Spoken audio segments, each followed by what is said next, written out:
Hello viewers, welcome to our channel. నేను మీ చరణ్ పరిమి. పారాసిటమాల్ని నిషేధించిన ప్రభుత్వం. Yes, paracetamol మాత్రమే కాదు, అనేక కాంబినేషన్లు ఉన్న మెడిసిన్స్ అయితే నిషేధించింది. ఎందుకు వీటిని నిషేధించాల్సి వచ్చింది, అసలు ఏం జరిగిందనేది చూద్దాం. మన దేశంలో మెడికల్, ఈ ఫార్మాసిటికల్స్ కావచ్చు, అలాగే ఈ మెడికల్ సంబంధించిన ప్రతి విషయం కూడా చాలా పెద్ద స్థాయిలో ఒక వ్యాపారం జరుగుతూ ఉంది. అది కూడా కార్పొరేట్ లెవెల్ వ్యాపారం. అది ఏ రేంజ్లో ఉంటుందంటే, ఏ బిజినెస్లో అయినా లాస్ వస్తుందేమో కానీ ఈ మెడికల్ సంబంధించి ఫార్మాసిటికల్ బిజినెస్లో మాత్రం లాస్ రాదు అన్నంతగా జరుగుతుంది. రూపాయి టాబ్లెట్ని 100 రూపాయలకు అమ్ముకునే కెపాసిటీ ఇందులో ఉంది. అదేవిధంగా ఫేక్స్ తయారు చేసి అమ్మితే ఏమాత్రం కనుక్కోలేకుండా వాడి ప్రాణాల మీదకి తెచ్చుకునే పరిస్థితి కూడా ఇందులో ఉంది. ఎక్కడి నుంచి ఏ మెడిసిన్ వస్తుందో తెలియదు, ఏది ఒరిజినల్లో తెలియదు, ఏది డూప్లికేటో తెలియదు. ఆ ఒరిజినల్ దాంట్లో ఏది మనుషులకు ప్రమాదకరమైంది, ఏది శ్రేయస్కరమైందో కూడా అర్థం కాదు. కొన్నిసార్లు ఏమైపోతాయంటే కాంబినేషన్స్ అనేవి చాలా డేంజరస్గా రోగాన్ని తగ్గించడానికి వేసినా సరే దీనివల్ల విపరీతమైన సైడ్ ఎఫెక్ట్స్ వచ్చి అసలుకే మోసం వచ్చే పరిస్థితి కూడా ఈ అల్లోపతి మెడిసిన్లో చాలా వాటిల్లో ఉంది. అన్నిటినీ అనడం లేదు కానీ కొన్నిట్లో అయితే చాలా వరకు ఉంది. ఈ విషయంలో ఎప్పుడు కూడా కొంతమంది నిపుణులు జాగ్రత్తలు చెప్తూ ఉంటారు.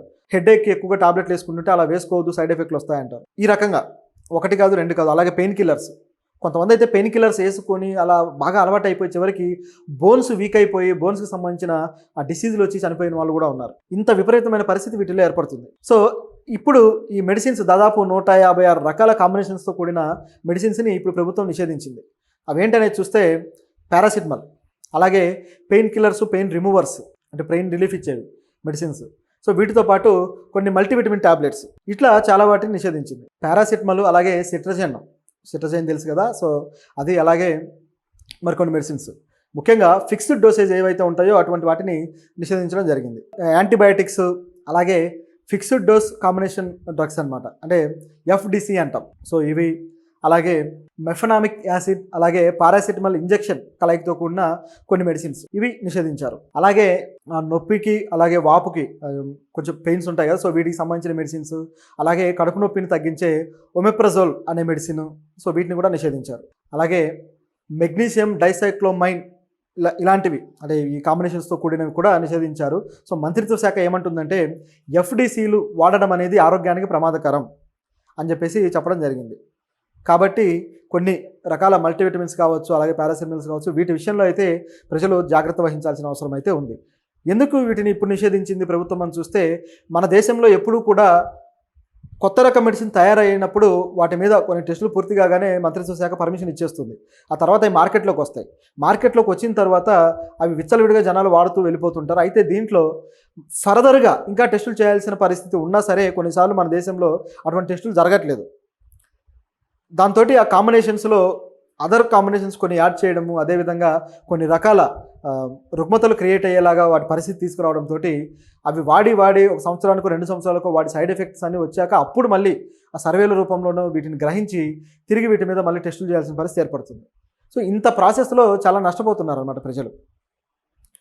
సో ఇందులో భాగంగా జరిగింది ఏంటంటే, ఈ టెస్టులన్నీ పూర్తయిన తర్వాత అప్పుడు వాటిలో రిజల్ట్ వచ్చి అప్పుడు తిరిగి ఓకే వీటిని బ్యాన్ చేయాలి అని చెప్పేసి కొన్ని రకాల మెడిసిన్స్ని బ్యాన్ చేసుకుంటూ వస్తున్నారు. ఇలాంటిది రెగ్యులర్గా కూడా జరగడం లేదు. ఎప్పుడో ఒకసారి 10 ఏళ్ళకు ఒకసారో 15 ఏళ్ళకు ఒకసారో జరుగుతూ వస్తుంది. కాబట్టి కొన్ని మెడిసిన్స్ ఇంకా కూడా అవి తీసుకుంటున్న రోగం ఏదైతే ఉందో ఆ రోగం తగ్గడంతో పాటు కొత్త రోగాలు కూడా వచ్చి ఆ ప్రజలు పూర్తిస్థాయి హాస్పిటలైజ్డ్ అయ్యే పరిస్థితి ఏర్పడుతుంది ఆ రోగులు.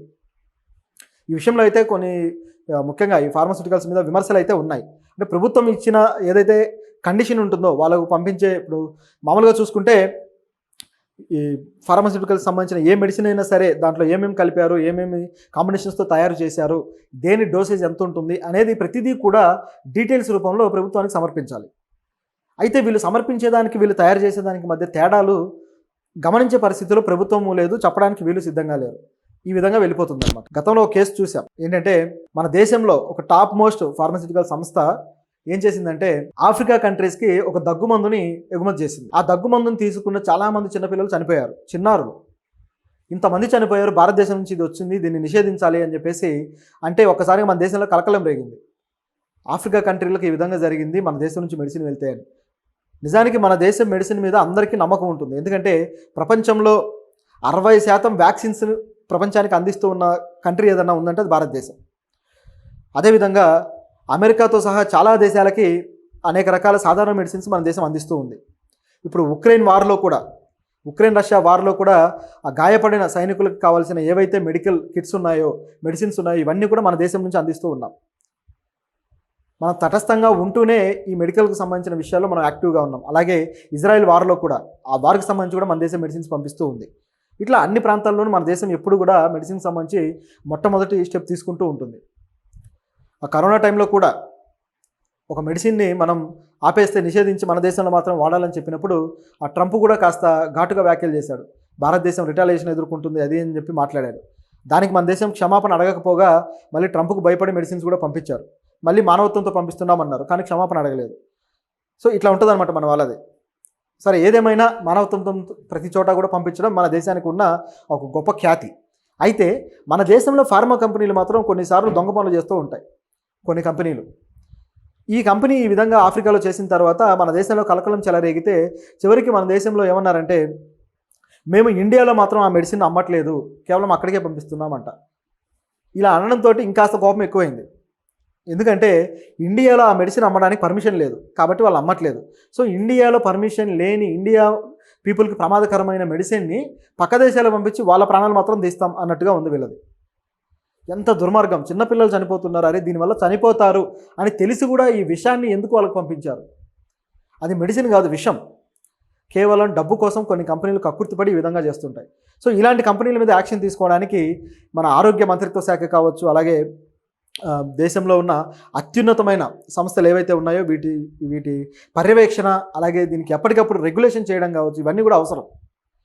నిజానికి జనరిక్ మెడిసిన్స్ మీద కూడా మన ప్రజలకు సరైన అవగాహన లేక జనరిక్ మెడిసిన్స్ని, ఆ కాంబినేషన్స్ని గుర్తించలేక పెద్దగా వాడరు. నిజానికి చాలా తక్కువ రేట్లోకి వస్తాయి అవి, కానీ పెద్ద పెద్ద ఈ కార్పొరేట్ అలాగే బ్రాండెడ్ కంపెనీల నుంచి మెడిసిన్ వాడడానికే ఎక్కువ ఇష్టపడతారు. సో దీనివల్ల జరుగుతున్నది ఏంటంటే ప్రజల జేబులకు చిల్లులు పడుతున్నాయి. మరొకటి కూడా ఉంది, ఏంటంటే బ్రాండెడ్ కంపెనీల ఏవైతే ఫ్రాంచైజీస్ ఉంటాయో ఆ ఫ్రాంచైజీస్లో ఆ మెడిసిన్ దొరుకుతుంది, కానీ కొన్ని విడిగా పెట్టుకున్న అవుట్లెట్స్ ఉంటాయి. సో ఈ అవుట్లెట్స్లో ఈ కంపెనీలకి ఫేక్ రెప్లికాస్ తయారు చేసి అక్కడ అమ్ముతూ ఉన్నారు. ఇలాంటివి కూడా చాలా చోట్ల జరుగుతూ ఉన్నాయి. అపోలో అమ్ముతున్నారు, అపోలోలో దొరికే మెడిసిన్ ఇది అని చెప్పేసి మనం ఇంకో చోట కొంటే అక్కడ ఇంకేదో ఉంటుంది.